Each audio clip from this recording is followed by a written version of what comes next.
আমার চ্যানেলে তোমাদের সকলকে স্বাগত। আজ আমরা ক্লাস 5-এর রায়ান মার্টিন প্রশ্নবিচিত্রা থেকে পরিবেশের তৃতীয় পর্যায়ক্রমিক মূল্যায়নের 11 নম্বর স্কুল সলভ করব।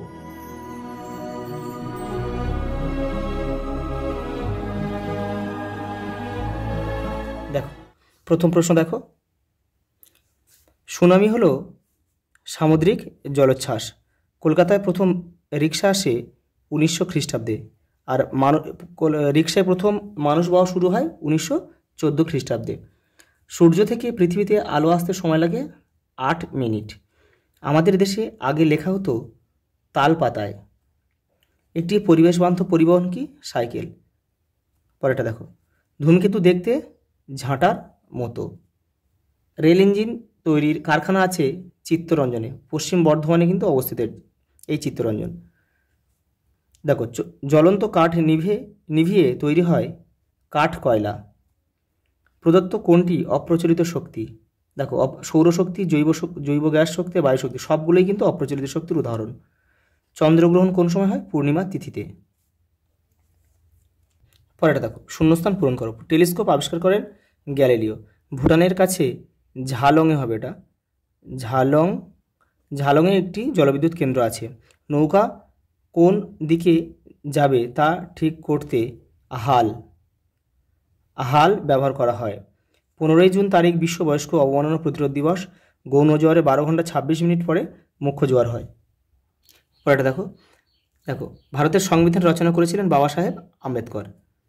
কাগজ প্রথম চীন দেশে তৈরি করা হয়। ISI মার্কা হেলমেট পরা উচিত। কয়লা পুড়িয়ে তাপবিদ্যুৎ পাওয়া যায়। ছোট ডিঙি নৌকাকে বলা হয় পানসি। পরেরটা দেখো, জৈব সার হবে গোবর গ্যাস। এই গোবর তাহলে এখানে আমরা 3.1 লিখব। তোমরা কিন্তু কেউ তীর চিহ্ন দিয়ে মেলাবে না কিন্তু। গাছের ছাল হবে প্যাপিরাস, তাহলে 3.2। দেখো, সুমেকার লেভি হচ্ছে একটা ধূমকেতু, এই যে এখানে 3.3। দেখো, প্রচলিত শক্তি জলবিদ্যুৎ, তাহলে এখানে আমরা 3.4 লিখব। আর ভূমিকম্প কি? প্রাকৃতিক দুর্যোগ, তাহলে এখানে 3.5 লিখব। পরেটা দেখো, পানসি কি? ছোট ডিঙি নৌকাকে পানসি বলে।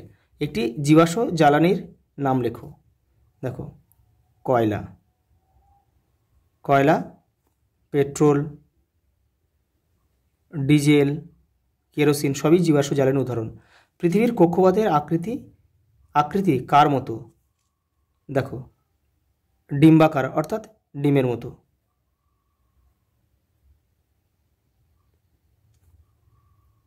তাহলে এই ডিমের মতো অর্থাৎ আমরা কি লিখতে পারি? উপবৃত্তাকার বা ডিম্বাকার, এটা আমরা লিখতে পারি। দেখো, পরেরটা কি বলেছে দেখো, আমাদের দেশে প্রথম ট্রেন কবে চালু হয়েছিল? 1853 সালে 16 এপ্রিল প্রথম ট্রেন চালু হয়েছিল মুম্বাই থেকে থানে পর্যন্ত। মাজার মানে কি? পীর সাহেবের কবরস্থানকে মাজার বলে। বন থেকে আমরা কি পাই? মধু, কাঠ, মোম, ফল, ফুল। দেখো, হাল কি? দেখো, তোমাদের বইয়ের 140 নম্বর পেজে রয়েছে হাল। এই যে দেখো, নৌকা কোন দিকে যাবে তা ঠিক করবে হাল। এখানে দেখো রয়েছে কি? হাল ঠিকঠাক না ধরলে নৌকা উল্টে যাবে। যেহেতু 2 নম্বরে রয়েছে, দুটো বাক্যই তোমাদের লিখতে হবে। পরেরটা দেখো, জোয়ার কাকে বলে? দেখে নাও। পরেরটা দেখো, পূর্বাভাস কাকে বলে? তোমাদের বইয়ের 161 নম্বর পেজে রয়েছে উত্তরটা। এই যে এখান থেকে এই পর্যন্ত লিখবে। দেখো, বন্য ও পোষ্য প্রাণী কাকে বলে? দেখো, যারা বনে থাকে তাদেরকে বন্য বলে। আর পোষ্য প্রাণী কাকে বলে? যাদেরকে গৃহে পালন করা হয় তাদেরকে পোষ্য প্রাণী বলে। একটা করে উদাহরণ কিন্তু তোমরা দিয়ে দেবে। যেমন বন্য প্রাণী হচ্ছে বাঘ, সিংহ, আর পোষ্য প্রাণী কুকুর, বিড়াল, গরু। দেখো, প্রচলিত ও অপ্রচলিত শক্তি কাকে বলে? দেখে নাও।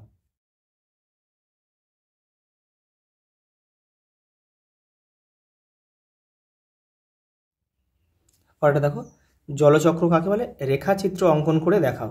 এই যে এটা লিখবে। প্রথমে এখান থেকে এটা লিখবে, তারপর এই যে রেখাচিত্র এটা করে নেবে। পরেরটা দেখো, শিশুদের যে কোনো 3টি অধিকার লেখো। 176 নম্বর পেজে দেখবে হলুদ বক্সের মধ্যে রয়েছে, ওখান থেকে তোমরা করে নেবে ওটা।